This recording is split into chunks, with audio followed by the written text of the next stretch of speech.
What's up, you guys? Wow-wee. How you doing? Motocross the Nations 2024 is officially in the books, and Team USA ended up second overall. And who won it? It was Team Australia. But this is a Motocross the Nations that I can really live with. I can live with Team USA finishing second because, to be perfectly honest, after Aaron Plessinger got a bad start in the third and final moto, I thought that any hope that Team USA had was over. But I would have liked to see Eli Tomac end the final race with a win. And I'm sure that's what he wanted to. You could see it on his face on the podium. Ryan Villapoto presenting him the trophy.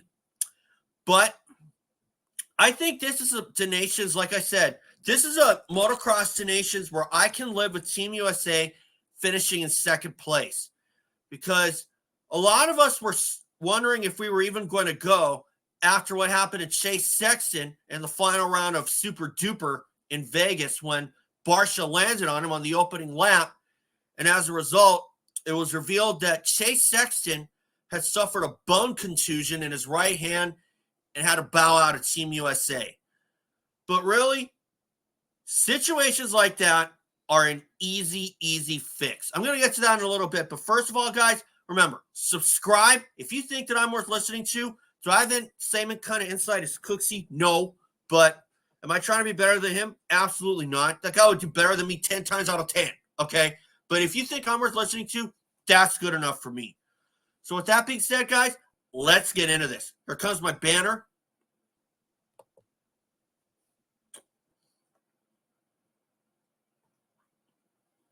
Team USA, second place. This is the one that has to be done. Move SMX to mid-October. Because you did that from the get-go, we wouldn't have been scrambling to find guys to replace Chase Sexton and Chance Hymas. Would Chance Hymas have probably bowed out even with the move? I don't know. Probably not.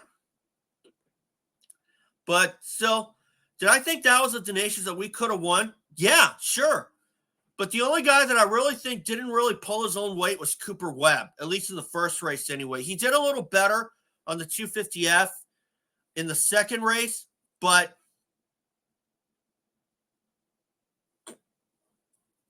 them's the breaks, I guess. He finished 17th in the first moto. And fortunately, that was our drop score. But unfortunately, it wasn't quite enough for us to bring home the big trophy. So why am I satisfied with second place?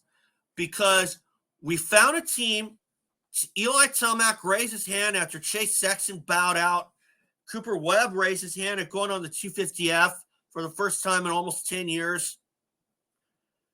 So we didn't necessarily choke per se. We did really well. And had Cooper Webb finished a couple positions better, at least in the first race, that still may have been our drop score, or maybe done about 2 positions better in the second race, we probably would have been able to, or 3 positions better, we probably would have been able to give ourselves a chance. But Eli Tomac didn't really ride like the Eli Tomac of old, like he'd done all season long. And that's kind of been the story.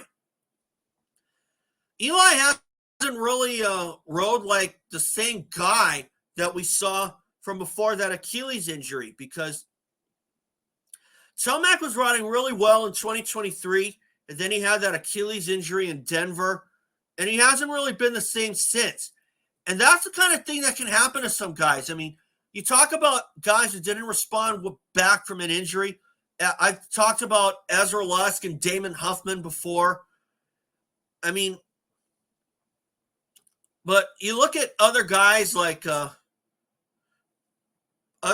Carmichael, who did bounce back from an injury, and that was a knee that knocked him out at Supercross 2004.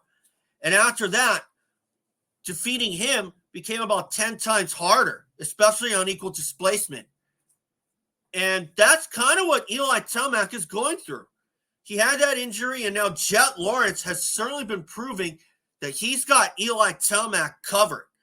And if the Motocross the Nations was any indication, like I said earlier, Eli Tomac is going to be in for a long year in 2025. And that's supposedly going to be his final year. And while Tomac's accomplishments are nothing to sneeze at or nothing to really cry over,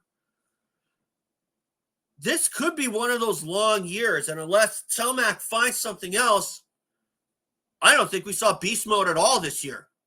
Not going to lie to you. So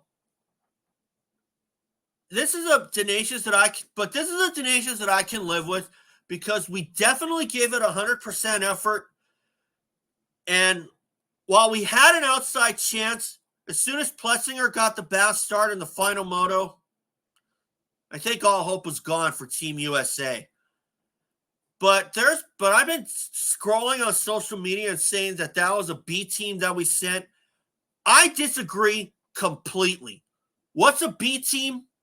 In my view, 2009, when it was Ryan Dungey, Ivan Tedesco, and Jake Weimer.